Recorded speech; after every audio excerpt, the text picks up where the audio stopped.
بسم اللہ الرحمن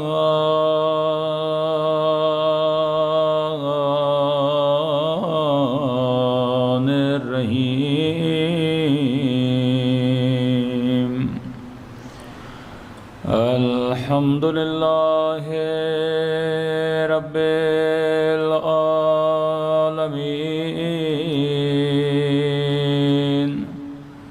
الحمد للہ کما هو اہلہ الصلاۃ والسلام علی سید المرسلین وخاتم النبیین ابی القاسم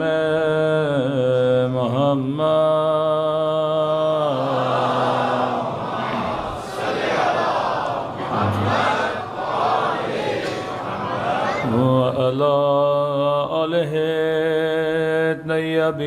الطیبین الطاہرین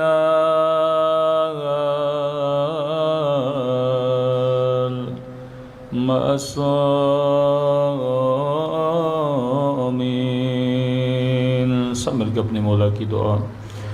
اللہم کل ولیک حجت ابن الحسن صلواتک علیہ وعلی آبائہ فی هذه الساعة وفي كل ساعة وليا وحافظا وقائدا وناصرا ودليلا وعينا حتى تسكنه أرضك طوعا وتمتعه فيها طويلا برحمتك يا أرحم الراحمين۔ صلوات پڑھے محمد۔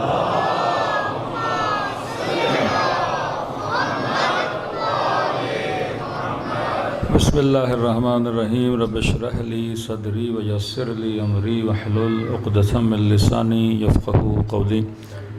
اما بعد فقد قال سبحانہ وتعالی فی محکم کتابہ اہدنا الصراط المستقیم۔ صلوات پڑھے محمد وآل محمد۔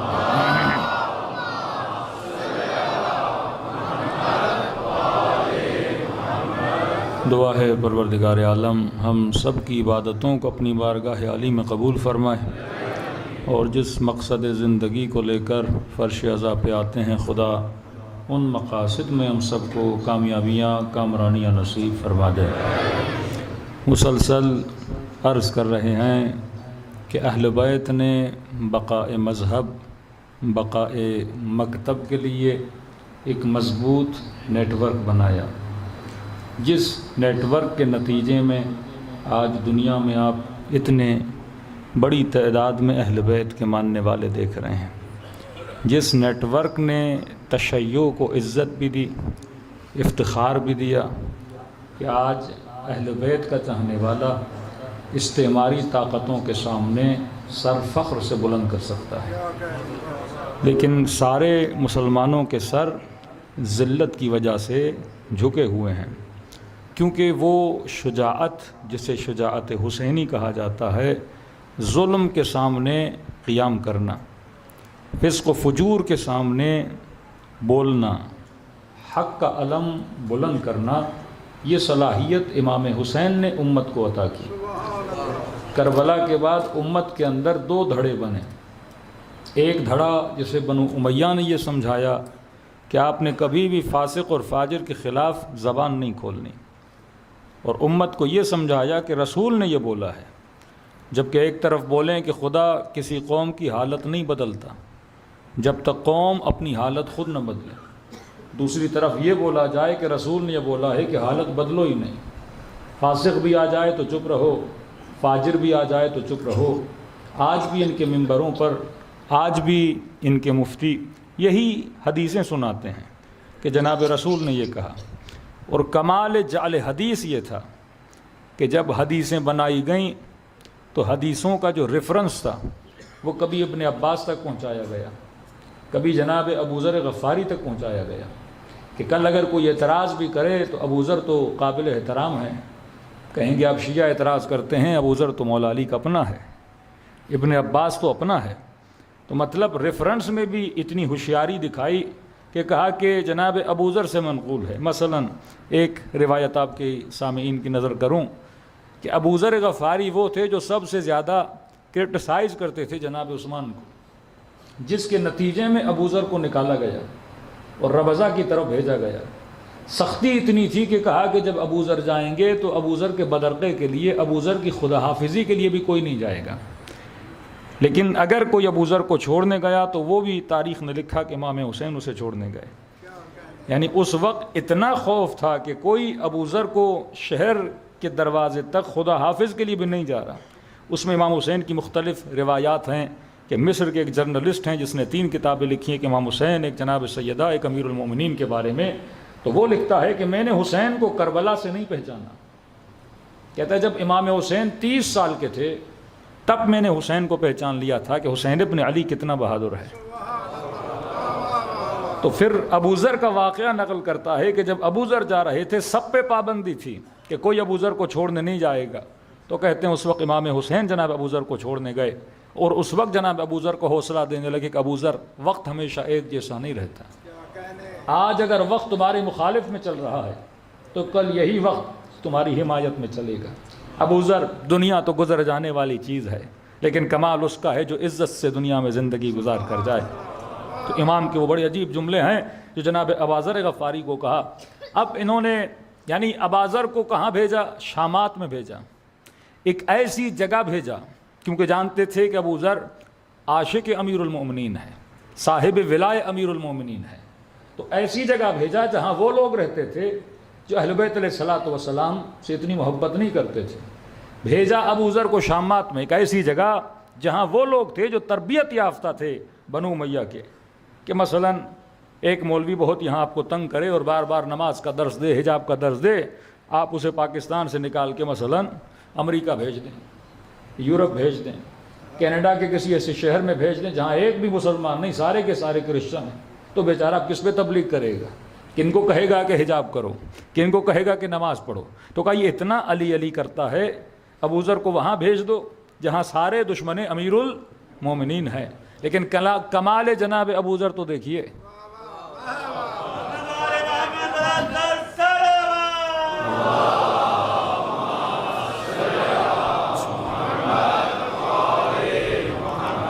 کمال جناب ابو ذر تو دیکھیے کہ جہاں ابو ذر کو بھیجا تھا اور اس سرزمین میں ابو ذر نے امیر المؤمنین کی ولایت کا بیج ڈالا کہ جس کا نتیجہ آج جنوب لبنان ہے۔ یہ آپ نے کبھی نہیں سوچا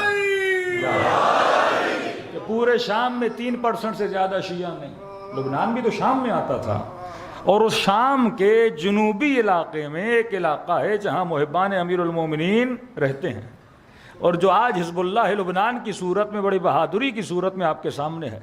یہ کس کا نتیجہ تھا؟ یہ تبلیغ ابو ذر کا نتیجہ تھا کہ امام حسین نے کہا ابو ذر وقت ایک جیسا نہیں رہتا، اگر علی والے کو کہیں سے نکال کے کہیں بھیجا بھی جائے، وہ جہاں بھی جائے گا جام ولا لوگوں کو پلاتا رہے گا۔ یہ تبلیغ ابو ذر کا نتیجہ تھا۔ اب روایت کی کیفیت دیکھیے، ابو ذر سخت مخالف ہے جناب عثمان کا، کرٹیسائز کرتا تھا حکومت کی پالیسیز کو، بیت المال کے تقسیم کو سخت ترین مخالف، کہتے ہیں کہ بھائی 2 لوگ گئے جناب ابو ذر سے ملنے، اور ابو ذر نے درخواست کی حکومت سے کہ مجھے حج کی اجازت دی جائے، تو کہتے ہیں ہم جناب ابو ذر کے ساتھ حج پہ گئے غالباً منی میں، اور وہاں پہ جناب ابو ذر کو کسی نے بتایا کہ وقت کے خلیفہ یعنی جناب عثمان نے پہلی مرتبہ ایک بدعت قائم کی ہے کہ رسول وہاں پہ 2 رکعت نماز پڑھاتے تھے، انہوں نے 2 کو 4 کر دیا ہے۔ تو ابو ذر پہ سخت بات گزری، انہوں نے کہا ایسا نہیں کرنا چاہیے، ہمیں سنت رسول پہ چلنا چاہیے۔ جس طرح میں نے کل حج تمتع کی مثال دی کہ جناب عمر نے اس کو بدل دیا تھا، ختم کر دیا تھا، پھر امیر المومنین نے آ کے اس کو بحال کیا، تو کہا کہ انہوں نے 2 رکعت کو 4 کر دیا۔ تو کہتے ہیں ابو ذر نے کہا کہ ہمیں سنت رسول پہ چلنا چاہیے، اور کبھی بھی رسول کی سنت میں رد و بدل نہیں کرنا چاہیے۔ وہ شخص کہتا ہے پھر میں نے دیکھا کہ جس ابو ذر نے کرٹیسزم کیا، کہا کہ 2 کو 4 نہیں کرنا چاہیے، وہی ابو ذر اللہ اکبر کر کے 4 رکعت نماز پڑھنے لگا۔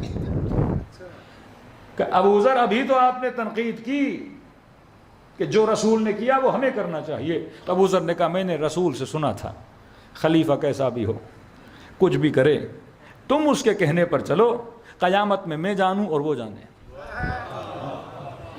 یعنی حدیث کو جعل کرنے کا طریقہ، ایک بندہ مخالف ہے اور اتنی اطاعت جناب ابو ذر میں تھی تو پھر شہر سے کیوں نکالا جاتا، وہ اسی شہر میں رہتے۔ پھر ایک روایت جناب ابن عباس سے لگا دی کہ ایسے شہر میں داخل نہ ہونا جہاں پہ کسی کی حکومت نہ ہو، کیونکہ حاکم کی مثال ایسے ہے جیسے اللہ کا نیزہ زمین پر۔ ایسے لاکھوں مثالیں، حاکم سائے خدا ہے، اگر تمہارے دین کو تباہ و برباد بھی کر دے تو پرواہ نہ کرنا، اور قیامت کے دن اگر خدا تم سے پوچھے تو کہنا خدایا تو نے ہی تو کہا تھا اطیعوا اللہ و اطیعوا الرسول و اولی الامر منکم، لہٰذا میں نے کس کی اطاعت کی، تو نے جو کہا میں نے کیا۔ اب کہا کہ اگر حاکم کے کہنے پہ امت نے گناہ کیے تو امت کا کیا ہوگا، کہا نہیں، امت پہ خدا کوئی سزا نہیں ڈالے گا۔ اور واقعاً یہ روایت ہے کہ خدا کہے گا کہ تم نے گناہ کیوں کیا، پھر یہ خدا کو آنسر دیں گے کہ پروردگارا ہم نے تمہارے رسول کی اطاعت کی کیونکہ تو نے کہا، اور پھر تمہارے رسول نے کہا کہ حاکم کیسا بھی اس کی اطاعت کرنا، لہٰذا ہم نے اس کے کہنے پر گناہ کیے۔ تو کہتے ہیں جب یہ اللہ کو سمجھائیں گے تو خدا سمجھ جائے گا اور کہے گا کہ تم ٹھیک کہہ رہے ہو، لہٰذا تم جنت کی طرف تشریف لے جاؤ۔ امت اللہ کو سمجھائے گی، یعنی نظریہ وہی جو مسیحیوں میں ہے کہ عیسیٰ سولی پہ چڑھ گئے اور سارے امت کے گناہ کس کے گلے میں ہیں، عیسیٰ کے ہیں، کیونکہ وہ تکلیف کہہ کے چلے گئے، لہٰذا ہم کچھ بھی کریں گے، اللہ عیسیٰ کی وجہ سے ہمیں کچھ بھی نہیں کرے گا۔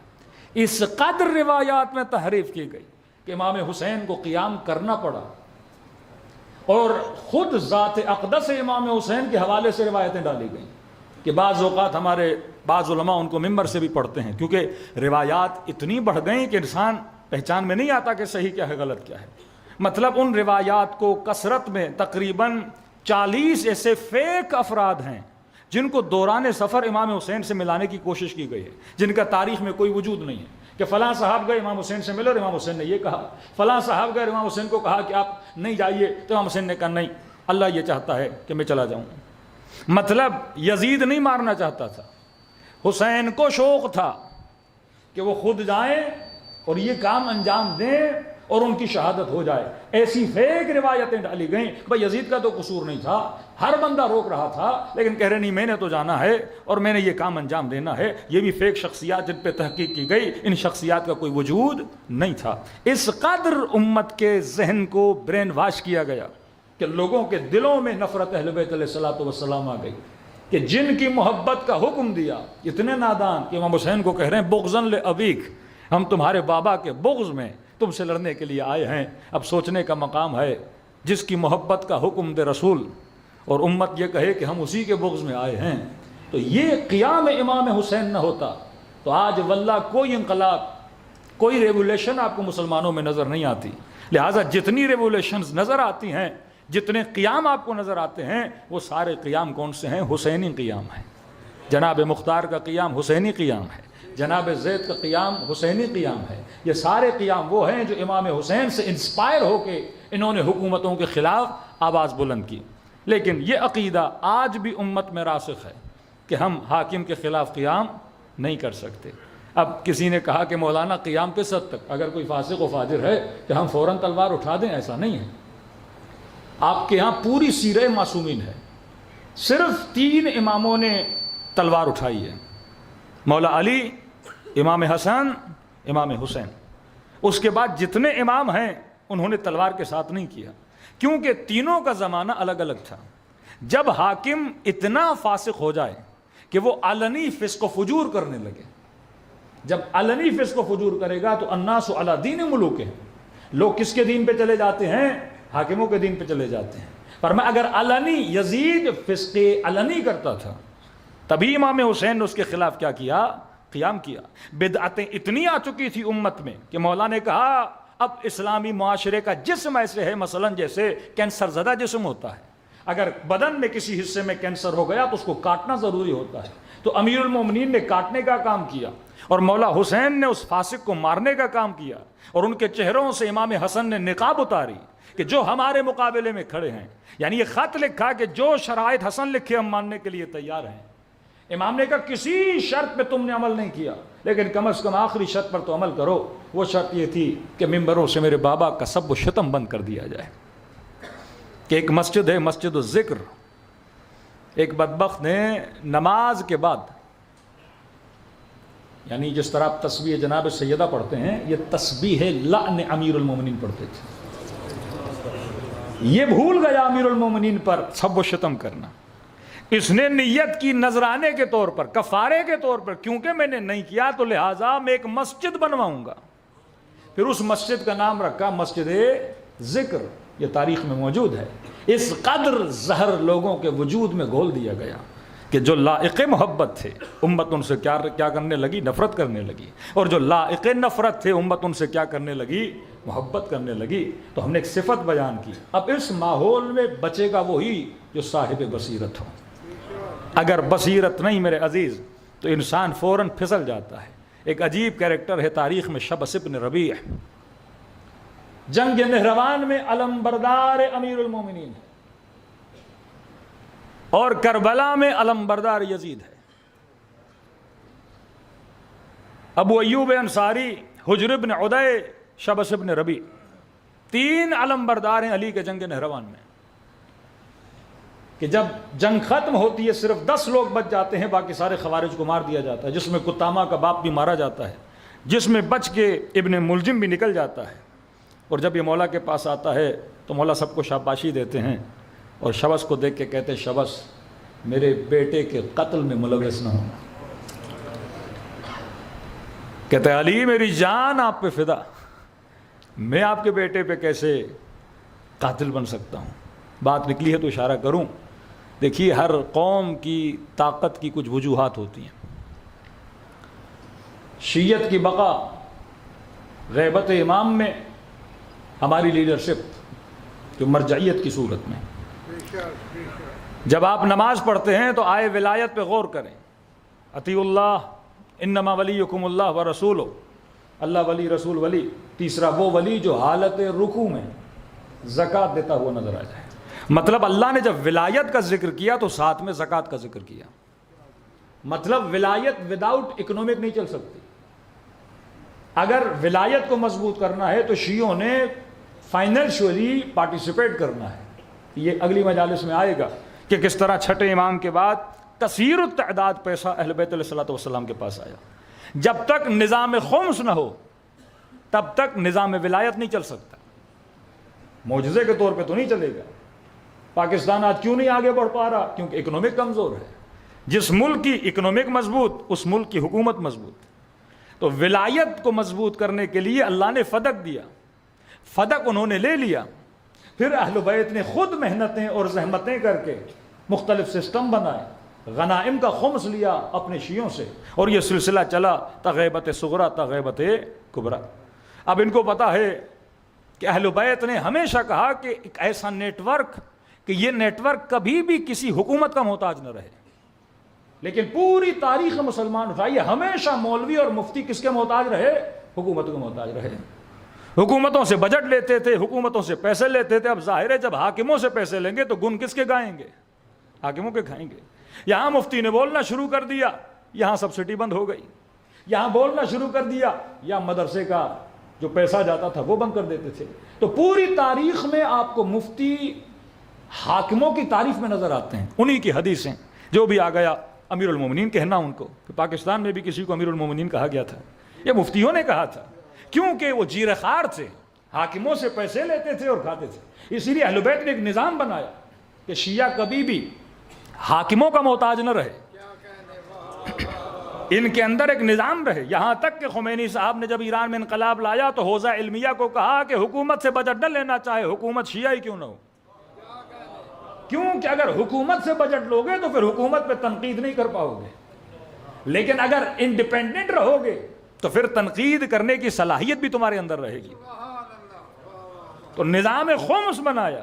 اب ماجرا کیا ہے کہ شیعوں کی دو ہی طاقتیں ہیں, عراق بچا مرجعیت کی وجہ سے, ایران بچا مرجعیت کی وجہ سے, لبنان بچا مرجعیت کی وجہ سے. کانسیپٹ آف امام حسین, آئیڈیالوجی امام حسین کی کیا ہے کہ معاشرے کی لیڈرشپ کس کے پاس رہے گی؟ عالم کے پاس رہے گی, جاہل کے پاس نہیں رہے گی. لیکن یہ کانسیپٹ ہمارے اہل سنت میں نہیں تھا. تبھی آج کے ان کے بعض موٹیویٹر اسپیکر جب اعتراض کرتے ہیں تو ایک بھرمار ان کے خلاف پروپیگنڈا کہ نئے نئے اسپیکر آئے ہیں, یونیورسٹیوں میں جاتے ہیں اور موٹیویٹ کر رہے ہیں اور لوگوں کو علماء کے لیے بھڑکا رہے ہیں. حالانکہ وہ سوال کر رہے ہیں کہ ریسنٹلی ایک اسپیکر نے لفظ طاغوت استعمال کیا, بھرمار تھی کیونکہ پہلی مرتبہ اہل سنت نے طاغوت سنا. یہ طاغوت ہوتا کیا ہے؟ ہمارے یہاں تو طاغوت کا امام خمینی نے اس وقت بتا دیا کہ شاہ طاغوت ہے, اور لوگوں نے اس طاغوت کو گرایا بھی اور حکومت اسلامی بنائی بھی. ہمارے یہاں یہ ورڈنگ نہیں ہے, کیونکہ اس زمانے میں یزید طاغوت تھا, کسی زمانے میں شاہ طاغوت ہے, اور آج کے زمانے میں پتہ نہیں کون طاغوت ہے. تو جب طاغوت کی پہچان مطلب جو بندہ شریعت کے خلاف فسق و فجور پہ چلے تو عوام کو کہا کہ تم اس کے مقابلے میں کھڑے ہو جانا, اور اسی لفظ طاغوت کو استعمال کیا. امام خمینی نے لوگوں کو سمجھایا اور لوگ مرجعیت کا ساتھ دیا, اور انہوں نے اتنے بڑی بادشاہت کو جو ہزاروں سالوں کی بادشاہت تھی اسے گرا دیا, اور آج ایک عالم کی حکومت کو وہاں پہ کیا کر دیا؟ قائم کر دیا. لیکن اس معاشرے کے لیے کہ جنہوں نے کبھی سنا ہی نہیں. کیوں نہیں سنا؟ کیونکہ ان کے مفتیوں نے اور مولویوں نے ہمیشہ طاغوت کا ساتھ دیا ہے, حکومتوں کا ساتھ دیا ہے. جیرخوار جب آپ حکومت کے پیسوں پہ پلنے لگیں, کل کوئی اور وزیر اعظم تھا تو مولوی اس کی تعریف کرے گا, آج کوئی اور ہے تو اس کی تعریف کرے گا, جی حضوری کرے گا, کیونکہ کہاں سے کھا رہا ہے وہاں سے کھا رہا ہے. تو کبھی بھی آپ کو تاریخ برادران مسلم میں نہیں ملتا کہ ان کے مولویوں نے حاکموں کے خلاف کوئی چھوٹی سی احتجاجی تحریک بھی چلائی, کوئی ان کے فسق و فجور پہ کلام بھی کیا ہو. لیکن یہ ساری تحریکیں آپ کو کہاں ملتی ہیں؟ علماء شیعہ میں ملتی ہیں. کیونکہ ہمارے یہاں عالم کا کام جنازہ پڑھانا نہیں تھا, نکاح پڑھانا نہیں تھا. یہ تو ہم اس معاشرے میں پلنے لگے اور ہم نے مولویوں کو صرف مسجد اور نکاح اور جنازے تک محدود کر دیا کہ مولانا صاحب نکاح تو پڑھائیے. اب سارے مولوی لگ گئے نکاحوں کے چکر میں, سارے لگ گئے جنازوں کے چکر میں. حالانکہ حکم شریعت یہ ہے کہ انسان کو خود نکاح پڑھنا ہے. مستحب ہے کہ عورت اپنا نکاح خود پڑھے. اب کیونکہ ہم ان پڑھ ہیں لہذا کسی کو وکیل بنا دیتے ہیں. وکیل کا مطلب کیا ہے؟ مطلب پڑھنا میں نے ہے. میں نے جناب کو کہا کہ آپ وکیل ہیں. کس کی طرف سے وکیل بنتا ہے؟ عورت کی طرف سے وکیل بنتا ہے. ہمارے یہاں مشہور ہے کہ رسول کا نکاح کس نے پڑھایا؟ حالانکہ ایسا نہیں ہے. جناب ابی طالب نے خطبہ نکاح پڑھایا تھا. نکاح خود جناب خدیجۃ الکبریٰ نے پڑھا تھا. خطبہ جناب ابو طالب کا مشہور ہے. ہم خطبے کی بنا پہ کہتے ہیں کہ ابو طالب موحد تھے, رسول اور خدا کو مانتے تھے. اس خطبے میں جو اللہ کی حمد و ثنا کرتے ہیں اس سے پتہ چلتا ہے کہ ان کا ایمان.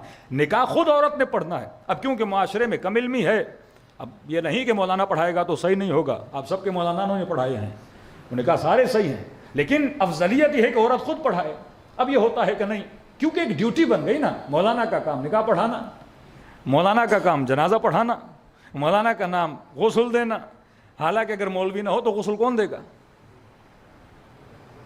اگر جنگل میں ایک مرد اور عورت تنہا ہو گئے اور گناہ سے بچنا چاہتے ہیں, شادی کرنا چاہتے ہیں, مولوی نہیں تو کیا کریں گے؟ تبھی نکاح کے لیے گواہ کی شرط نہیں ہے, طلاق کے لیے گواہ کی شرط ہے. کیونکہ اگر دو مرد اور عورت تنہا ہو گئے, یہ کس طرح ایک دوسرے کے محرم بنے؟ تبھی کا عورت نکاح پڑھائے گی, دعوت دے گی, مرد قبول کرے گا, جو شرائط ہوگی وہ بیان کرے گی جو شرائط نکاح میں ہے. طلاق کے لیے گواہ کی ضرورت ہے، کیونکہ کل عورت بولے گی طلاق دی، مرد بولے گا میں نے نہیں دی، مرد بولے گا میں نے طلاق دی، عورت بولے گی میں نے نہیں لی، جھگڑا ہو جائے گا۔ تبھی کہا کہ معاملہ کیونکہ سینسیٹیو ہے، کل یہ کسی اور مرد سے شادی کرے گی اور بیچ میں کوئی اور آ گیا تو غیرت کے مسائل کریٹ ہو جائیں گے، لہٰذا اس میں گواہ کا ہونا ضروری ہے۔ لیکن ہم نے مولوی کو کیا ڈیوٹی دی کہ جناب آپ نے صرف نکاح پڑھانا ہے، جنازہ پڑھانا ہے۔ بھائی کوئی مومن مر گیا تو جنازہ ہر کسی کو پڑھانا آنا چاہیے، غسل ہر کسی کو دینا آنا چاہیے، مسائل قبر ہر کسی کو آنے چاہیے۔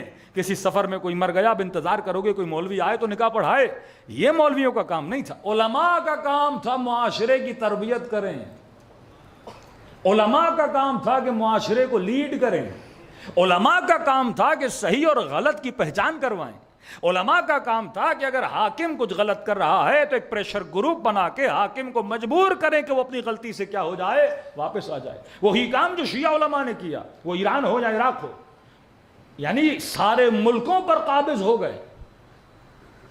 لیکن آغا سیستانی جب علاج کرا کے واپس آتے ہیں، اتنی بڑی جنگ کا خاتمہ 2-3 دن میں ہو جاتا ہے، ایک مجتہد فتویٰ دیتا ہے، حشد الشعب بن جاتا ہے اور داعش کو عراق سے نکالا جاتا ہے۔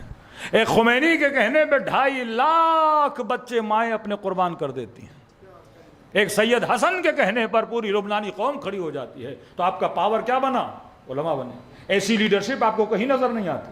دوسرے معاشروں کے مولوی صرف مسجدوں تک محدود ہیں، شیعہ معاشرہ ہے کہ جہاں پہ لیڈرشپ کس کے پاس ہے؟ علماء کے پاس ہے۔ یعنی عراق کا وزیر اعظم بھی اتنا پاور نہیں رکھتا جتنا سیستانی رکھتے ہیں، اس زمانے میں شاہ اتنا پاور نہیں رکھتا تھا جتنا آغا بروجردی اور آغا شیرازی بزرگ رکھتے تھے۔ یہ آپ کے علماء کے اندر ایک لیڈرشپ پیدا کی، مطلب امام غیب میں ہے، اب وہ کرسی امام جو خالی ہے، قوم کو بغیر لیڈنگ کے تو نہیں چھوڑا جا سکتا۔ کہ بعض نادان اور غیر بصیرت والے شیعہ بھی ہمارے اندر پائے جاتے ہیں کہ بھائی غیبت امام میں ہم حکومت بنانے کا حکم نہیں ہے اور لہٰذا حکومت نہیں بنانی چاہیے۔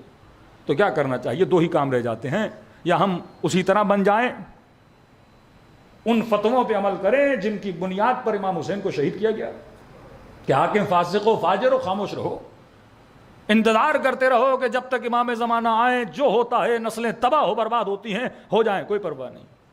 دوسرا یہ ہے کہ ہم وقت کے ظالم کو کرسی سے اتاریں۔ اب یہ کہیں کہ جب امام زمانہ جب تک امام آئے کیا کرسی کو خالی رکھیں؟ کون لیڈ کرے گا معاشرے کو؟ تو دوسرا نظریہ یہ ہے کہ اپنے اندر سے اصلح ترین، متقی ترین فرد کو چنو، صالح ترین، بابصیر ترین کو چنو، وہ معاشرے کو لیڈ کرے، اور جب امام زمانہ آئے تو حکومت کا علم کس کے حوالے کرے؟ امام زمانہ کے حوالے کرے۔ جس طرح امام نے اختیار دیا مختار کو، جس طرح اختیار دیا جناب زید کو، مختلف آپ کو وہاں پہ فتوحات نظر آتی ہیں، اس طرح امام نے اختیار دیا کہ آپ ہماری طرف سے جائیں اور جنگیں کریں، لیکن معصوم وہاں پہ خاموش بیٹھے تھے۔ تو لہٰذا غیبت امام میں معاشرہ چپ تو نہیں بیٹھ سکتا جب تک امام زمانہ ہے، کیا پتہ 1000 سال بعد آئیں، 2000 سال بعد آئیں، ان 2000 سالوں میں کیا ہوگا؟ تو معصومین ایک سسٹم دے کر گئے جسے مرجعیت بولا جاتا ہے۔ اب بھرمار ہے مراجع کے خلاف کہ شیعت میں مرجعیت نہیں ہے، اور بعض لوگ کہتے ہیں مولانا کوئی مناظرہ ہو جائے اس بات مرجعیت پہ۔ ہمیشہ ایک جملہ ادا کرتا ہوں کہ بدیہیات میں مناظرے نہیں ہوتے۔ بدیہیات، جو چیز ایک بچے کو بھی پتہ ہے کہ ایک جاہل اپنا مسئلہ کس سے پوچھتا ہے؟ عالم سے پوچھتا ہے۔ جسے نہیں آتا وہ کس سے پوچھتا ہے؟ جسے آتا ہے۔ ہم ہر مسئلے میں عالم کی طرف رجوع کرتے ہیں۔ جب بات مذہب کی آتی ہے، فقہ کی آتی ہے، احکام کی آتی ہے، تو کہتے ہیں نہیں، عالم کی طرف رجوع نہیں کرنا۔ کیا کرنا ہے؟ ڈائریکٹ کتاب پڑھنی ہے، پریکٹیکلی بتائیں۔ اتنا مجمع ہے، اگر واقعاً سب کو بولا جائے کہ کتاب کی طرف رجوع کریں، یہ بالکل ایسے ہے کہ مریض ہو گئے تو سوال ہوا کہ ہم حکمت سے علاج کروائیں یا ایلوپیتھی سے علاج کروائیں؟ تو کسی نے کہا بھائی علاج آپ نے ایلوپیتھی سے کروانا ہے۔ اچھا، سر میں درد ہے، کینسر کے مرض ہے، ہارٹ بیٹ کا ایشو ہے، انزائٹی ڈپریشن کا ایشو ہے، علاج حکمت سے نہیں کروانا، مثلاً ایلوپیتھی سے کروانا ہے۔ اچھا، ایلوپیتھی سے علاج کروانا ہے تو ہم کس کی طرف رجوع کریں؟ کہ نہیں، حکم یہ ہے کہ آپ خود جا کے ایلوپیتھی کی کتابیں پڑھو، ڈاکٹر کی طرف نہیں جانا۔ تو کس معاشرے کے پاس اتنا وقت ہے کہ وہ اتنی کتابیں پڑھے اور جا کے وہ رزلٹ نکالے؟ ہر بندہ کس کے پاس جاتا ہے؟ جس نے وہ علم حاصل کیا ہوا ہے، اس سے کیا حاصل کرتا ہے؟ علم حاصل کرتا ہے۔ حکم عقل ہے کہ اگر کسی راستے کا پتہ نہیں، اس سے پوچھو جسے راستے کا پتہ ہے، کسی بھی عالم سے۔ اب وہ عالم جو فتویٰ دیتا ہے جیب سے تو نہیں نکالتا، وہ رجوع کرتا ہے روایات معصوم کی طرف۔ وہی جو حکم معصوم ہے کہ کس کی طرف رجوع کرو؟ ہمارے راویوں کی طرف رجوع کرو، تو وہ بھی اسی کی طرف رجوع۔ آج جتنے ڈاکٹر مارکیٹ میں بیٹھے ہیں یہ اپنی جیب سے تو نہیں دوائیاں لکھتے نا، یہ بکس پڑھتے ہیں، ان بکس کے نتیجے میں جو علم ان کے پاس ہے اس علم کے تحت کیا دیتے ہیں؟ فتویٰ دیتے ہیں۔ اب جب مسئلہ عقل آیا، اب ہوشیاری یہ ہے، کہتے نہیں یہ نہیں بات کرو کہ مریض ڈاکٹر کے پاس جاتا ہے، گھر بنانے والا انجینئر کے پاس جاتا ہے، یہ باتیں نہیں کرو۔ بھائی پہلا حکم عقل ہے، اگر آپ عقل کو بیچ سے نکالو گے تو آپ میں اور خارجی میں کوئی فرق نہیں ہے۔ اس مکتب کی بنیاد عقل ہے۔ لوگ شیعت کی طرف کیوں اٹریکٹ ہوتے ہیں؟ کیونکہ شیعوں کی جو باتیں ہیں وہ عقل سے بہت ملتی ہیں۔ ہم قاتل کو قاتل کہتے ہیں، مقتول کو مقتول کہتے ہیں، ہم دونوں کو رضی اللہ نہیں کہتے،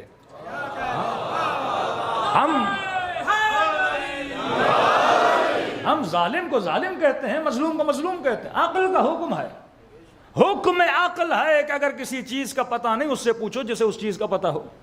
اب دوسرا اعتراض کیا کیا؟ اب کیونکہ اس مسئلے میں تو اٹک گئے کہ یہ بات تو صحیح ہے، اب وہ جناب جو تبلیغ کر رہا ہے مجتہدین کے خلاف، اسی کو لوگ فون کرتے ہیں، مثلا بولا زنجیر زنی کی جائے کہ نہیں کی جائے؟ تو بھائی بولو نا، جا کے کتاب دیکھو، کیوں بول رہے ہو؟ یہ جو آپ جواب دے رہے ہو لوگوں کو کیا کرا رہے ہو؟ تقلید کرا رہے ہو نا، انڈائریکٹلی خود مجتہد بنا ہوا ہے، انڈائریکٹلی خود مجتہد بنا ہوا ہے کہ زنجیر زنی کی جائے کہ نہیں کی جائے، جواب دے رہا ہے۔ سید زادی کا غیر سید سے جواب دے رہا ہے، خمس کے بارے میں جواب دے رہا ہے۔ بھائی آپ کیوں جواب دے رہے ہو؟ جواب تو یہ ہونا چاہیے نا کہ مجھ سے نہیں پوچھو، جاؤ بہار پڑھو، جاؤ کتب اروا پڑھو۔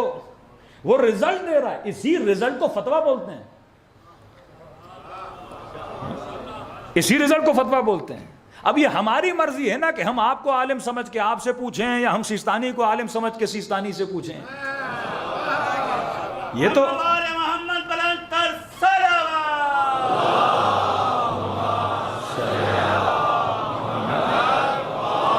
دوسرا فرمایا صاحب بصیرت بنو، کسی کے علم سے انسپائر نہ ہوا کرو۔ انسپائریشن تقوی ہے، خوف خدا ہے۔ شیطان کم عالم تھا، یہ جتنے اہل بیت کے مقابلے میں آپ کیا سمجھتے ہیں؟ کم عالم تھے۔ مناظرے ہیں اہل بیت علیہ الصلوۃ والسلام کے ساتھ، شاگردان ہیں چھٹے امام کے ساتھ، ان کے مناظرے ہیں۔ کیوں امیر المومنین فرماتے ہیں علم شریف کو ملے تو شرافت بڑھتی ہے، کمینے کو ملے تو کمینگی بڑھتی ہے۔ اصل ظرف ہے، جس ظرف میں علم آ رہا ہے وہ ظرف شریف ہے کہ نہیں ہے۔ تو لوگ علم سے انسپائر ہوتے ہیں، علم سے نہیں۔ علم پلس سیانت نفس، پلس خوف پروردگار عالم، پلس اس انسان کی زبان کے زبان کیسی ہے۔ اب دوسرا اعتراض جو بھرمار کر رہے ہیں، کہہ رہے ہیں ٹھیک ہے دیکھیے، اچھا مرجعیت کا انکار کیوں کیا جا رہا ہے؟ کیونکہ پریکٹیکلی امپاسبل ہے لوگ اخباری بنے، امپاسبل ہے، کیونکہ نہ کسی کے پاس اتنا ٹائم ہے نہ کیا ہے، کوئی نہیں جائے گا۔ کتنے لوگ ہیں جن کو ہم ٹوٹ کے بتاتے ہیں کہ مولانا یہ بیماری، ہم کہتے ہیں یہ 4 چیزیں خریدو، کوٹو اور کھاؤ۔ ہم 100 لوگوں کو بتاتے ہیں، 99 فون کرتے ہیں مولانا ہم سے نہیں بن رہا، آپ بنا کے دیجیے، ایکسٹرا پیسے بھی دے دیں گے۔ مطلب چھوٹی سی چیز لوگ نہیں بنا پاتے، کہ ہمارے پاس ٹائم ہی نہیں ہے۔ مولانا آپ یہی چیز آپ بنا دیں، اناؤنس کر دیں، ہم خریدنے کے لیے تیار ہیں، لیکن کسی کو ٹائم نہیں، مارکیٹ میں جائے 4 چیزیں خریدے، کوٹے اور بنائے۔ لوگوں کو تیار شدہ چیزیں اچھی لگتی ہیں، ایک انسان کی نیچر ہے۔ تو پریکٹیکلی اخباریت تو ناکام ہے، کیونکہ کوئی نہیں جائے گا۔ اتنی کتابیں اٹھائے اور پڑھے، آج لوگوں کو اردو نہیں پڑھنا آتی تو ابھی تو دور کی بات ہے۔ اب دوسرا اعتراض یہ، اجتہاد کو ڈسٹروائے کرنے کا مطلب یہ ہے کہ نظام خمس ڈسٹروائے ہو جائے۔ پاکستانی شیعہ کیوں کمزور ہے؟ کیونکہ ہمارے یہاں مور دین 80% لوگ خمس نہیں دیتے، تبھی نظام کمزور ہے۔ چھٹے امام کے زمانے میں شیعہ مضبوط، لبنان کا شیعہ مضبوط، کویت کا شیعہ مضبوط، کیوں؟ کیونکہ وہاں نظام خمس ہے۔ ہمارے یہاں آتا ہے، مجلس میں شرکت کرتا ہے، اور جگہ بہت پیسے لگاتا ہے، خمس نہیں دیتا۔ کیوں؟ کیونکہ بیک ورڈ اس کے ذہن میں ہے کہ میں نے تقلید نہیں کرے گا تو خمس بھی نہیں دے گا، خمس نہیں دے گا تو نظام شیعہ ڈسٹروائے ہو جائے گا۔ فقیروں کو کون پالے گا؟ سادات کا کون خیال رکھے گا؟ مدارس کیسے چلیں گے؟ یہ پورا انجن جو مدرسوں سے چل رہا ہے، کتابیں، تفاسیر، علماء، کسی کو آپ نے تو نہیں سپورٹ کیا. یہ حوزہائے علمیہ تھے جن سے خمینی جیسے، جن سے شہید مطہری جیسے، جن سے مدرس جیسے، جن سے شہید محراب جیسے، جن سے آیت اللہ دستغیب جیسے لوگ نکلے. یہ حوزہ علمیہ کی پیداوار ہے، اور حوزہ فری میں نہیں چلتا، حوزہ خمس کے ذریعے چلتا ہے. تو انکار مجتہد، خمس دینا بند، خمس دینا بند، تو یہ پوری جو فیکٹری ہے علماء کو بنانے والی، وہ فیکٹری کیا ہو جائے گی؟ ڈسٹروائے ہو جائے گی. شیعہ کمزور ہو جائیں گے اکنومیکلی. امام نے ہر گاؤں میں اپنا وکیل رکھا. اب پاکستان میں اتنے وکلا نہیں. وکلا کیوں نہیں ہیں؟ کیونکہ خمس لوگ نہیں دیتے. چند لوگ ہیں، کاروباری لوگ ہیں جو دیتے ہیں. لیکن اگر اجتماعی طور پر ہر بندہ خمس دینا شروع کر دے تو ہمارے معاشرے میں کوئی غریب نہ ملے. اور معصوم فرماتے ہیں غربت ہے، یہ فقر ہے جو فحشا کو بناتا ہے، یہ فقر ہے جو لوگوں کو چور بناتا ہے، یہ فقر ہے کہ معاشرے میں کرائم بڑھنا شروع ہو جاتا ہے. سب کی جڑ کیا ہے؟ فقر ہے. آپ فقر کو ختم کر دو گے، فحاشت ختم ہو جائے گی. آپ فقر کو ختم کرو گے، کرائم ختم ہو جائے گا، چوریاں بند ہو جائیں گی. تو فقر و فاقہ کی. تو انہوں نے کہا دیکھیے چلو کسی کو مانتے بھی ہو لیکن مراجع کو خمس نہ دو. بھائی کیوں نہ دیں؟ کہا دیکھیے فلاں وکیل فلاں وکیل فلاں وکیل اتنے پیسے کھا گیا. اب یہ بات تو صحیح ہے کہ سارے وکیل نیک نہیں ہیں، کئی ہوتے ہیں. لیکن سوال یہ ہے کہ آپ نے آنکھوں سے دیکھا کہ آغا سیستانی نے کھایا ہو، آغا خامنئی نے کھایا ہو، تو پھر بات بنتی ہے. وکیل کھا لے تو اس کا الزام مجتہد پہ نہیں جاتا. جواباً عرض کر رہا ہوں، شبس ابن ربیع کس نے علم بردار بنایا؟ علی نے جنگ نہروان میں.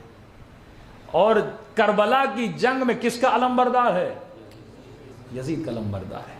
زیاد ابن ابی گورنر کس نے بنایا؟ علی نے بنایا. اسی کا بیٹا ابن زیاد جو امام حسین کے ہونٹوں پہ چھڑی مار رہا تھا. تو مولا علی کو پتہ نہیں تھا زیاد برا ہے؟ کہ علی کو نہیں پتا تھا یہ شبس میرے بیٹے کا قاتل بنے گا؟ معصومین، اللہ کی سنت یہ ہے کہ آپ نے حکم ظاہر پہ دینا ہے، باطن پہ نہیں دینا. کہ رسول کو نہیں پتا تھا یہ کر دیا وہ کر دیا فلاں سے رشتہ کر دیا. جناب حکم ظاہر پہ چلتا ہے، باطن پہ نہیں چلتا. ابن ملجم کو مولا کہہ رہے میرا قاتل بنے گا، کہہ رہے علی میرا سر ابھی قلم کر دو. تو امام نے فرمایا ہم مجرم کو جرم سے پہلے سزا نہیں دیا کرتے. حکومتیں غیب پہ نہیں چلتی. کسی مجتہد کے پاس کوئی بندہ گیا، کوئی مولانا تھا، کچھ بھی تھا کہ بھائی ہم آپ کے وکیل بننا چاہتے ہیں، وہ ان کا ظاہر دیکھتے ہیں، ان کی ظاہری نماز عبادات کو دیکھتے ہیں، اس بندے کو وکالت دیتے. اب آگے جا کے وہ خیانت کرتا ہے، اس میں اس مجتہد کا قصور نہیں ہے. 7ویں امام جب دنیا سے جاتے ہیں، مولا کے وکلا 30 ہزار درہم کی لالچ میں امام رضا کو امام نہیں مانا. پیسے کی لالچ کسی کو بھی آ سکتی ہے. ہم کسی کے دل کے اندر علم غیب کے تو مالک نہیں ہیں. ظواہر پہ شبس ابن ربیع جنگ نہروان میں علی کے ساتھ. عجیب واقعہ ہے اس کا، کیونکہ آپ اسلام آباد میں رہتے ہیں تو یہ واقعہ ذرا یہاں سے مماثلت کرتا ہے. ایک عجیب ہے، تاریخ اسلام کی مماثلت پاکستان سے بہت ہے. کیونکہ جتنے تاریخ اسلام میں فتنے اتنے اسی ملک میں فتنے. جتنی تاریخ اسلام میں پاور پولیٹکس اتنی ہی اسی ملک میں پاور پولیٹکس. جتنے تاریخ اسلام میں جھوٹے امیر المومنین بنے اتنے ہی اسی ملک میں جھوٹے امیر المومنین بنے. تاریخ اسلام میں جتنے فرقے بنے، یعنی کسی مسلم ملک میں اتنے فرقے نہیں جتنے پاکستان کے اندر پائے جاتے ہیں. ہر گلی میں کوئی پیر، ہر گلی میں کوئی مرشد، ہر گلی میں کوئی مفتی، ہر بندہ اپنے من مانی سے کیا دے رہا ہے؟ فتویٰ دے رہا ہے. شبس ابن ربیع کہتے ہیں میدان کربلا میں جب امام حسین ابن سعد سے کلام کر رہے تھے تو شبس پہ نگاہ پڑی کہ تو نہیں تھا جس نے مجھے خط لکھا تھا کہ حسین آئیے؟ انکار کیا کہ میں نے نہیں لکھا. سارے خط امام حسین اپنے ساتھ لائے تھے ود پروف. حضرت عباس کو کہا جا شبس کا خط نکال کے لا. عباس نکال کے لائے اور امام نے اس کے چہرے پہ مارا کہ یہ خط تو نے نہیں لکھا تھا حسین کو. کہتے ہیں شرم ساری ہوئی، سر جھکا لیا اور کہا کہ تو وہ نہیں تھا جو جنگ نہروان میں میرے بابا علی کے ساتھ تھا. تو کہنے لگا کہ حسین تیرے باپ نے میرے اوپر جادو کیا تھا، اب وہ جادو اتر گیا ہے، اب مجھے پتا ہے کہ حق کیا ہے اور باطل کیا ہے. پھر امام حسین نے ابن سعد کو سمجھانا شروع کیا. اتنا خبیث کہنے لگا کہ ابن سعد تو نے حسین کی تقریر سنانے کے لیے بلایا ہے یا قتل کرنے کے لیے بلایا ہے؟ اس وقت امام حسین نے اس کو ڈانٹا اور اس ڈانٹ کے نتیجے میں اس کو غصہ آیا اور کہنے لگا کہ میں حسین کو قتل کرنے کے بعد اس خوشی میں کوفے میں ایک مسجد بناؤں گا کہ 4 مساجد ہیں جن کے یہاں جانے سے معصومین نے منع کیا ہے کہ جب جاؤ تو ان مسجدوں میں نہیں جانا. جیسے مسجد زرار تاریخ اسلام رسول نے منع کیا تھا, اس نے مسجد بنائی, نام رکھا مسجد حمراء, لال مسجد. اب مجھے نہیں پتا یہاں کی لال اور وہاں کی لال میں کیا مماثلت ہے. نام رکھا کیا؟ مسجد حمراء, لال مسجد. جناب مختار جب قیام کرنا چاہتے تھے پھر مختار کے ساتھ مل گیا, قیام کریے, اور بیچ راستے میں مختار کو دھوکہ دیا, پھر ان کے ساتھ مل گیا. عجیب ہے تاریخ. کہتے ہیں اس لال مسجد بنانے والے نے جب مختار کے ساتھ دھوکہ کیا اور مختار کے سپاہی پورے کوفے میں سے ڈھونڈ رہے تھے کہ کہاں ہے, ملیں تو اسے سزا دیں, کہتے ہیں کوفے سے برقع پہن کے بھاگا.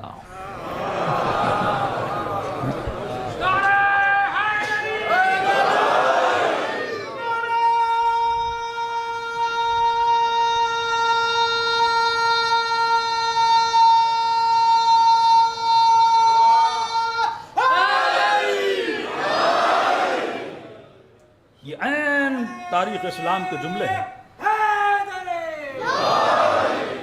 دھوکہ دیا اور جان بچانے کے لیے برقع پہنا اور شہر سے بھاگ نکلا.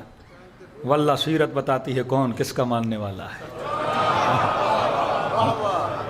فخر کرو کہ حسین ابن علی کے ماننے والے ہو, فخر کرو کہ اہل بیت کے ماننے والے ہو. صلوات پڑھے محمد و آل محمد.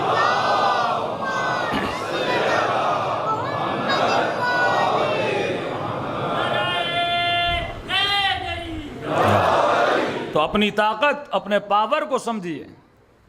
آج تبرج جاہلی کا زمانہ ہے, لوگوں نے ذکر اہل بیت کو کمرشلائز کر دیا. لاکھوں اربوں خرچ ہوتے ہیں, خرچ ہونے چاہیے تبلیغ اور ترویج مکتب اہل بیت علیہ الصلوۃ والسلام میں, لیکن یہ فلسفی انسان کو آنی چاہیے کہ یہ ذکر کس لیے ہے, تاکہ معاشرے کے اندر ایک شیعی نیٹ ورک بنائے. کل میں نے عرض کیا کہ مومن تب تک مومن نہیں جب مومن کا خیال نہ کرے. اس نیٹ ورک کے افراد آپس میں جڑے ہونے چاہیے. ایک جگہ کوئی غریب ہے, یہاں کروڑوں میں اپنی بیٹی کی شادی میں خرچ کروں, یہاں میں اپنے بنگلوں میں تو رہوں, لیکن یہ پرواہ نہ ہو ایک مومن 5 یتیموں کی ذمہ داری لے لے, ایک مومن 4 بیواؤں کی ذمہ داری لے لے, ایک مومن 4 گھروں کے راشن کی ذمہ داری لے لے. اس طرح جب ہر مومن لیتا جائے گا تو معاشرہ گناہ سے بچ جائے گا. آج واللہ گناہ صرف اس لیے ہو رہا ہے کیونکہ غربت ہے. ایک خاتون کے گھر میں کھانا نہیں, وہ کبھی عزت فروشی پہ بھی آ جاتی ہے, کبھی عزت نفس بیچنے پر بھی آ جاتی ہے. صرف کس وجہ سے؟ غربت کی وجہ سے. پھر جب قیامت میں جاؤ گے اور کہو گے مولا اتنی نمازیں اور روزے لے کر آیا ہوں, تو کہیں گے فلاں کی عزت چلی گئی تھی غربت کی وجہ سے. اس کا جواب کون دے گا؟ فلاں نے غربت کی وجہ سے خودکشی کی تھی, اس کا جواب کون دے گا؟ یہ نیٹ ورک آف خمس جو اہل بیت نے بنایا, اسی لیے بنایا. 5 مومنین اپنا خمس جمع کریں, کچھ حصہ وہاں بھیجیں, کچھ حصہ اپنے ملک میں اپنے غریبوں پہ کیا کریں, خرچ کریں. اگر یہ ذمہ داری ہمارے اندر آ گئی, یہ نیٹ ورک مضبوط ہے. ہم شیعہ کیوں کمزور ہیں پاکستان میں؟ کیونکہ ہمارے یہاں مالی مسائل ہیں. مالی مسائل اس لیے ہیں کیونکہ ہر بندہ خمس نہیں دیتا. چھٹے امام کے پاس خاتون بھیجتی ہے اور 2 فیروزوں کی انگوٹھی, ایک اپنا ہار, چند اپنے درہم بھیجتی ہے, اور کتنی خوشی سے معصوم لیتے ہیں. معصومین خوش ہوتے تھے کہ یہ احساس ذمہ داری تو ہے. خمس اہل بیت کے لیے نہیں, خمس مراجع کے فائدے کے لیے نہیں, خمس کس کے فائدے کے لیے ہے؟ ہماری نسلوں کے فائدے کے لیے ہے. جب ہر بندہ ایک دوسرے کی مدد کرے گا تو معاشرے میں کیا ہوگی؟ ترقی بڑھتی جائے گی. صلوات پڑھے محمد و آل محمد.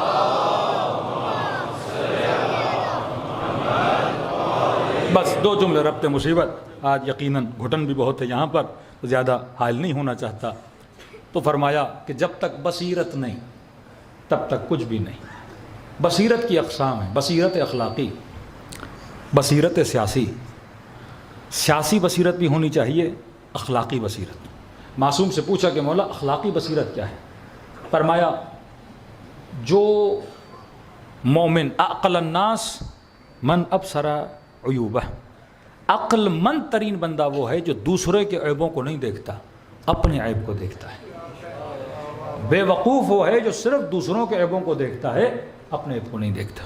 فرمایا بصیرت اخلاقی. اگر اپنے وجود کی تربیت کرنا چاہتے ہو تو یہ بصیرت رکھو کہ واقعا میرے اندر عیب کون سا ہے اور اس عیب کو بندہ کیا کرے، دور کرے۔ مجلس امام حسین میں آئے ہو، مختلف چیزیں سنتے ہو، کوئی تو وعدہ کرو نا اپنے امام سے کہ مولا اگر اپنے اندر یہ عیب ہے، اس عیب کو کیا کروں گا، دور کر دوں گا۔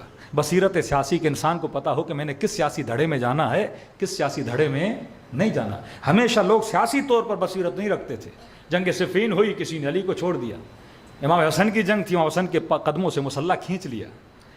جناب مسلم ابن عقیل، ہزاروں کا لشکر مسلم کے پیچھے، لیکن جب آخری نماز ختم ہوتی جناب مسلم کو چھوڑ دیا۔ تو مطلب ان کے اندر بصیرت سیاسی نہیں ہے۔ جب تک بصیرت سیاسی، جب تک بصیرت اخلاقی، جب تک بصیرت نفسی انسان کے اندر نہیں ہوگی، انسان کو کامیابی نہیں مل سکتی۔ صلوات پڑھے محمد وآل محمد۔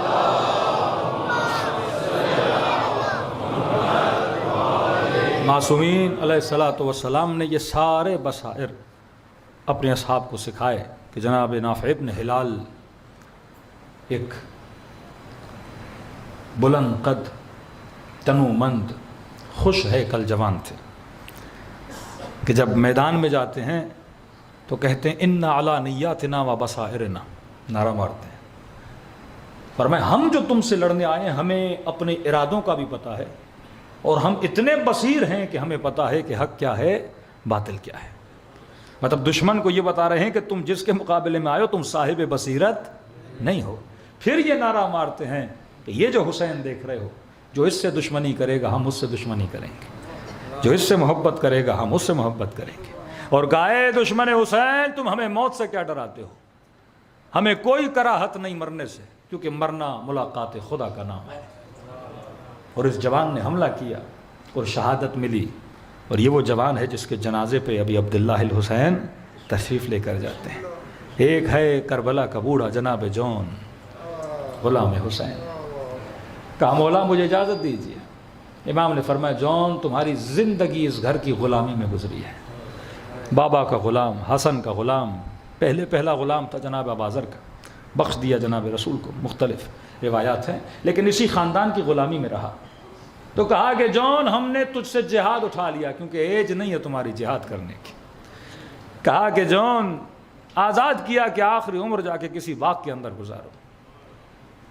آنکھوں میں آنسو بھر آئے اور کہا کہ حسین لوگ مجھے تانا دیتے ہیں تو کالا ہے۔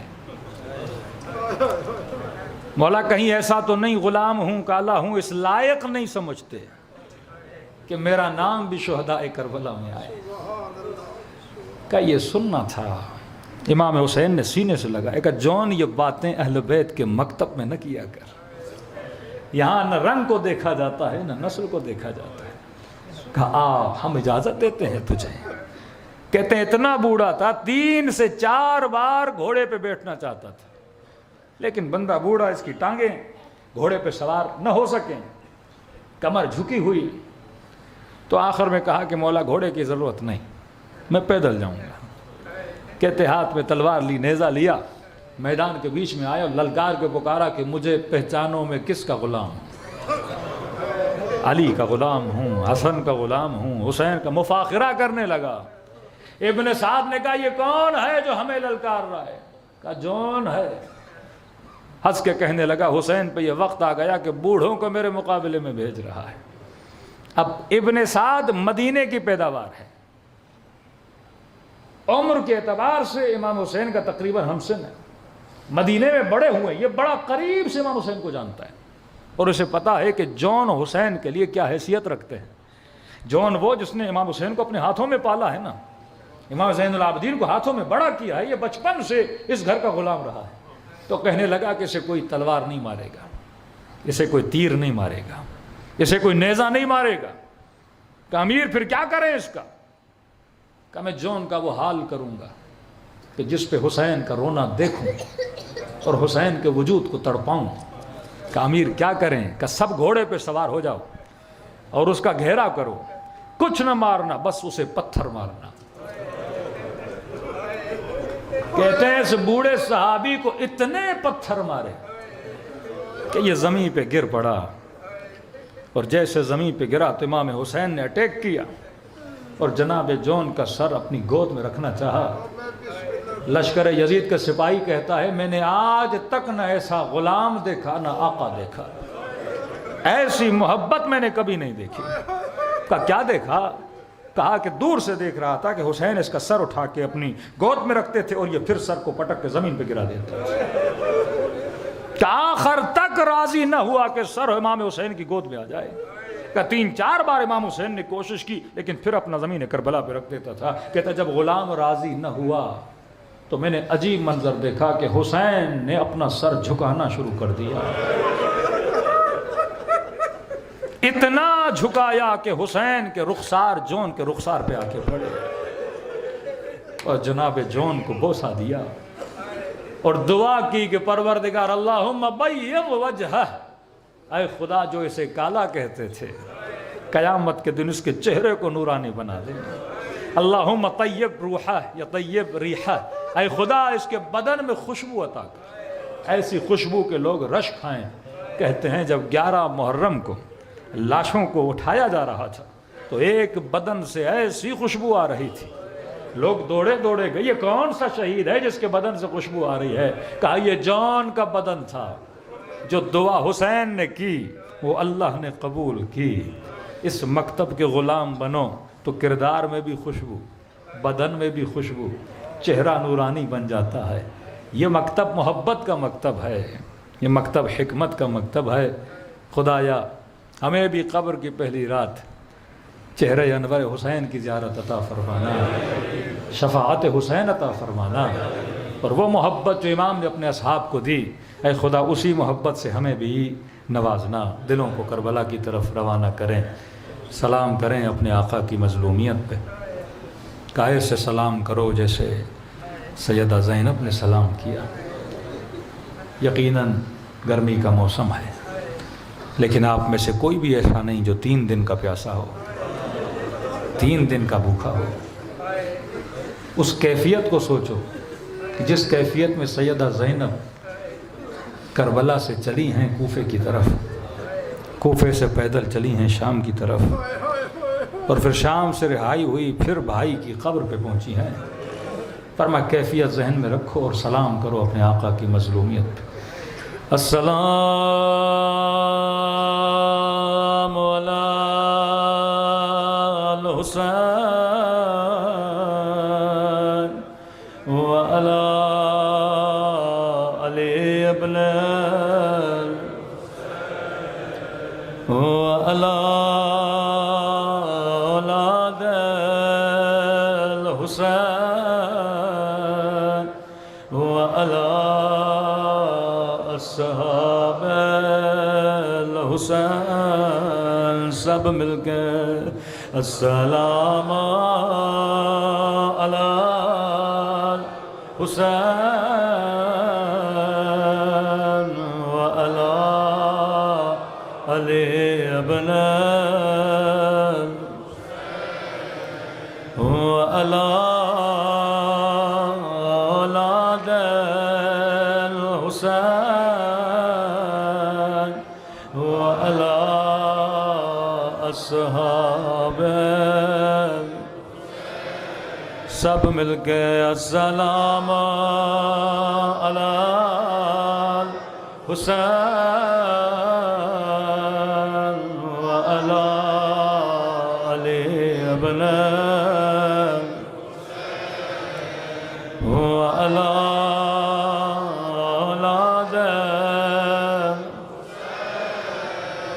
وعلی اصحاب. میرا سلام ہو زخمی کلائیوں پہ، میرا سلام ہو ان ہاتھوں پہ جنہیں پس گردان باندھا گیا تھا.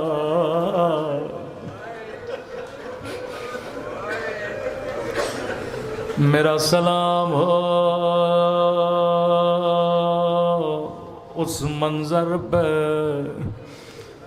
جب جلتے ہوئے خیمے سے ایک بی بی نے امام کو اپنی پیٹھ پہ سوار کیا.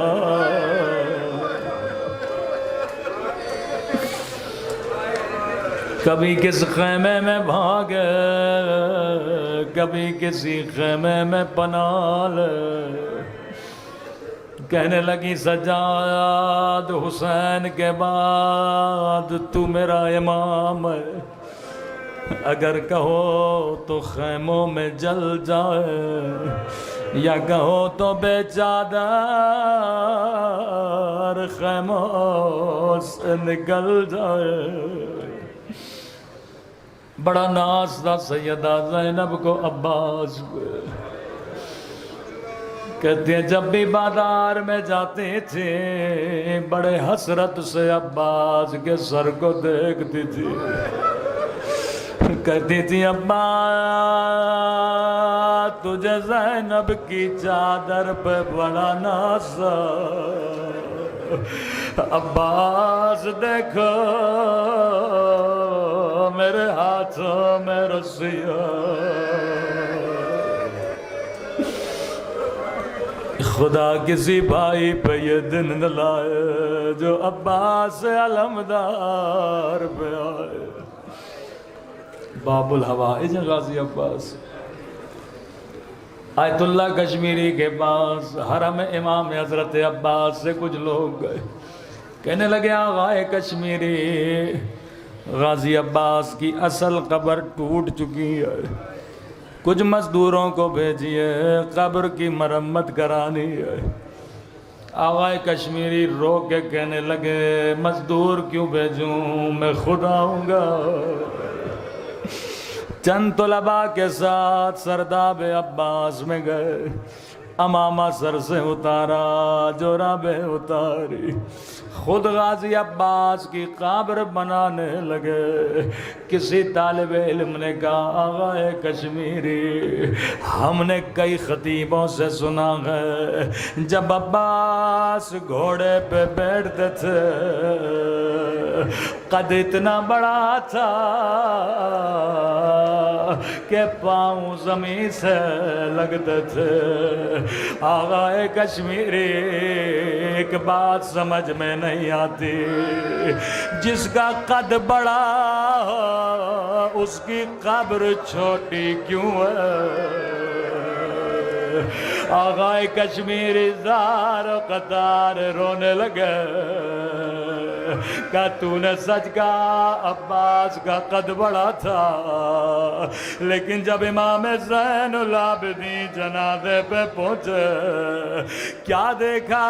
بدن کے ٹکڑے ٹکڑے ہو گئے. ابا کے دامن میں جمع کیا ایک چھوٹی سی قبر بنائے. اللہ آپ کو کربلا بھیجے، قبر غازی عباس کی زیارت نصیب کرائے. امام حسین کی خدمت میں آئے، مولا مجھے اجازت چاہیے، اب مجھ سے سکینہ کا رونا دیکھا نہیں جاتا. ننھے ننھے بچے آتے ہیں میری انگلیوں کو پکڑتے ہیں، ججا تھوڑا پانی لاؤ، بچوں کو بہت پیاس لگی ہے. امام حسین نے فرمایا عباس تو میرے لشکر کا سپہ سالار. ادب سے سر جھک گیا، روکے کا مولا اب کوئی لشکر نہ رہا تو سپہ سالار کیسے؟ فرمایا عباس میں نہیں روکتا، لیکن عباس زینب کو تجھ پہ بڑا ناز ہے. جب تک تو خیموں میں ہے بیویاں بڑی مطمئن ہے. جا اگر زینب اجازت دے میں حسین بھی نہیں روکوں گا. خیمے سیدہ زینب کے در پہ آئے، کہا آقا زادی اجازت دے کچھ کہنا چاہتا ہوں. بی بی نے اندر آنے کی اجازت دی، زانویں ادب لگا کے بیٹھ گئے. بی بی زینب نے بڑے حسرت سے قمر بنی ہاشم کو دیکھنا شروع کیا. فرمایا ابا عباس میں زینب سمجھ گئے کیوں آئے ہو، میں تجھے روکوں گی نہیں، لیکن عباس میری کچھ باتیں سنتا جا۔ جی میری آقا دادی، عباس شہر کوفہ تھا، حکومت بابا علی کی تھی، میرا قافلہ شہر کے باہر آیا، بابا نے کہا حسن رات ہونے دو، بازاریں بند ہونے دو، لوگوں کو اپنے گھروں میں جانے دو، پھر میری بیٹی زینب کو لانا، علی یہ مجمع تیری غیرت پہ قربان۔ عباس رات ہو گئی، لوگ اپنے گھروں میں چلے گئے، خود میرے بابا میرے استقبال کے لیے آئے، اونٹ کی مہار کو تھاما، سواری چند قدم آگے بڑھی، بابا نے کہا زینب بیٹی ذرا ہماری سے پردہ ہٹانا۔ عباس میں نے پردہ ہٹایا، بابا نے کہا زینب غور سے دیکھو، یہ کوفے کا بازار ہے۔ عباس میری سمجھ میں نہیں آیا، مجھے کیوں بازار دکھا رہے ہیں، یہاں سواری اور آگے بڑھی، پھر کہا زینب ذرا ہماری کا پردہ ہٹانا، میں نے پردہ ہٹایا، کہ زینب غور سے دیکھو، یہ کوفیوں کے گھر ہے۔ عباس میری سمجھ میں کچھ نہیں آیا، پھر میری سواری کرو گا، پھر کہا زینب ذرا پردہ ہٹانا، میں نے پردہ ہٹایا، کہا زینب غور سے دیکھو، یہ کوفے کا چوک ہے۔ عباس میری سمجھ میں نہیں آیا، میں نے کہا بابا چوک دکھانا ہے حسن کو دکھائیے، بازار دکھانے ہیں حسین کو دکھائیے، بیٹیاں اور بازار۔ عباس بابا نے سواری کو بٹھایا، آنکھوں سے آنسو جاری ہوئے، کبھی میری کلائیوں کو چومنے لگے، کبھی میرے سر کو چومنے لگے، رو کر کہا زینب یہی بازار ہوگا، تیرے ہاتھوں میں رسیاں،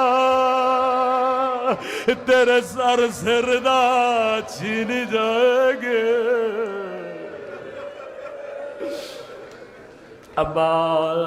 عباس میں سنتی رہی، میں نے ایک سوال کیا، بابا امام ہو، علم غیب جانتے ہو، لیکن زینب کا ایک ہی سوال ہے۔ جی بیٹی زینب، بابا جس بھی بہن کا ایک بھائی ہو، اس کا بھی کوئی نام نہیں لیتا، او اللہ نے مجھے 18 بھائی دیے، اللہ نے مجھے حسن جیسا حسین جیسا۔ اب سنیں گے زینب نے کیسے خدا حافظ کیا۔